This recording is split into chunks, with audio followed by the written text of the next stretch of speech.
How do our expectations affect the other person? Let's look at the story of Hans the Clever and then take a quick look at one of the most quoted and debated studies in the history of psychology. Warning: this video could change your life. Many people believe that pets or children have extraordinary intelligence, or that they can understand everything they say. Some people have unusual stories about this. One of these anomalous stories is about a man in the late 19th century who claimed that his horse had an unusual intelligence and that he had evidence of it. William von Austin. He was a teacher and horse trainer. He believed that animals could learn to read or count. To prove this, von Austin studied dogs and bears, but his attempts failed, but when he started working with an unusual horse, he changed our understanding of psychology. Known as Clever Hans, the animal could answer questions with 90% accuracy when touched on the hoof. He could do 4 operations and tell the time and date. Crowds flocked to see the horse, and the subject soon became the talk of the scientific community. Of the horse.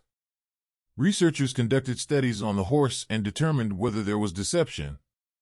And they searched. But none of them could find any evidence. Even without von Austin, the horse could answer the questions asked by everyone. For a while, the world believed that the horse was really intelligent. Then the psychologist Oscar Pfungst began to study Clever Hans, formed a research team, and found 2 anomalies. When blinking or behind a curtain, the horse was unable to answer questions. Similarly, it could only answer if the questioner knew the answer. After these observations, Pfungst concluded that Clever Hans was not performing mental calculations. He did not understand speech or numbers with human logic. Yes, von Austin did not intend to deceive people with deception, but he did not intend to deceive people with his horse. Were also unfounded. So how did the brilliant Hans answer even the most difficult questions? First of all, let's give Hans credit for this incredible trait. He is undeniably a talented horse. But what is more important for us is the mark this story has left on the world of psychology. Clever Hans learned to pick up nonverbal clues by detecting people's subtle movements.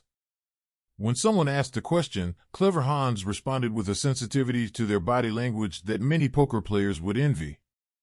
For example, when someone asked the horse to do a calculation, he would start touching its hooves. When he reached the correct answer, the questioner would show involuntary signs. Pfungst found that many people bowed their heads at this point. Clever Hans recognized this behavior and stopped. When he blinks or when the questioner doesn't know the answer, any clue for the horse.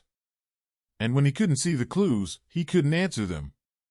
Von Austin died in 1909 and Clever Hans disappeared from the record. But his legacy lives on in the field of psychology. In the years that followed, working psychologists began to investigate how others' expectations affect us.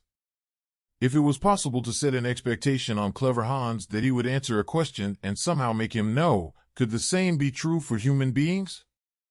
After decades of research, there is a consistent and robust evidence that the answer is yes. Evidence has been found. Self-fulfilling prophecy. Self-fulfilling prophecy. In other words, when something turns out as expected, just because it is expected. Better known as the Pygmalion Effect. Now, before we talk about the details of this situation, let's briefly look at where the name comes from. Then we will talk about some very interesting research that proves this phenomenon. According to a legend in mythology, one day a sculptor named Pygmalion. He decides to make a statue of her. When this statue of a woman carved from ivory, which he made with a long patience and devotion, was finished, it was so beautiful that it was rumored that no living woman could be as beautiful as this statue. Pygmalion gradually realizes that he is in love with the statue he has made, and because it is inanimate, he begins to suffer from deep love pangs and makes offerings. According to legend, Aphrodite accepted Pygmalion's offering and granted his wish, and the statue came to life. Thus, the sculptor immediately marries the woman of his dreams and lives happily ever after. They live. The Pygmalion Effect, or self-fulfilling prophecy phenomenon, named after this mythological story, is a phenomenon in which a person, after a period of time, becomes more susceptible to the expectations of others about him, her behavior towards something that we want and expect. This effect actually wants to tell us that the more we want and expect something, the more likely it is to happen. Expectations of how people around us should be and behave. This process comes into play when we develop a sense of intimacy. Our friendliness towards new acquaintances is related to whether we perceive them to be distant and cold or friendly and warm, and we often treat those we do not find friendly as distant in line with our expectations. As a result, they resent our coldness and respond accordingly. In this way, our expectation of them, even though it is fundamentally shaped by our own behavior, confirms itself. The person who thinks that she is not respected at the workplace, even though this is not the case in reality, may criticize almost every behavior of her colleagues due to this perception. They perceive it as hostile, they are sensitive and skeptical. In such a situation, the perception not only gives this out, but with the energy it radiates, after a while it actually makes the person unable to be respected by the people around them. As a result, it is equivalent to telling a schizophrenic patient you are schizophrenic, you cannot be cured for the rest of your life, and then the patient continues to behave like a schizophrenic for the rest of his life. Following Merton's work, Rosenthal and Jacobson's 1968 study of Pygmalion. The study they called Pygmalion in the Classroom, in which they examined its effect in the classroom environment, attracted a lot of attention. A study was conducted on students. In this study, students are given a general aptitude test. In fact, both students and teachers were subjected to the test and analyzed. Teachers are given a list of the top 20% of the students, but this list is not an accurate reflection of the success of the students. It's a completely random selection, and it's hidden from the teachers. They think they have IQ. At the end of the semester, the initial test was administered again to the same students. According to the analysis of the results, it was found that the children who were told by the teachers that they were at a good intellectual level actually showed considerable intellectual development. According to Rosenthal and Jacobson, 1968, this difference is entirely in the teachers' minds. Expectations that have been created.